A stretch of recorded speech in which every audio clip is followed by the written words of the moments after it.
गाय 90 दिवसाची गाभणी आहे का नाही हे कशी ओळखायची?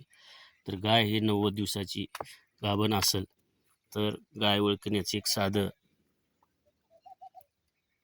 सोपं उपाय आहे की गायीची चमडी अशी चमकते, केस अशी मऊ न्याहाळ दिसतात, रट्ट दिसत नाहीत, केस असे चमकतात, यावरून ओळखायचं. आणि गायीच्या तब्येतीमध्ये सुधारणा होते, यावरून ओळखायचं की गाय ही 90 दिवसाची गाभण आहे.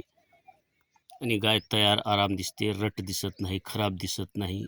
गायीची त्वचा चमकते, केस निहाळ होतात आणि खराब केस, रट केस गळून जाऊन पुन्हा चांगले केस येतात. ही गाय गाभण असण्याची ओळखण्याची सोपी साधी पद्धत आहे, गावरान पद्धत. मी शेतकरी आहे, नांगरात केंद्रित, खोटं बोलत नाही. आम्ही प्रत्यक्ष पशुपालन करतो. गायीबद्दल माहिती सांगत आहे. आणि गायीच्या दुधामध्ये फरक पडतो. गायीचे दूध खारट पण लागते.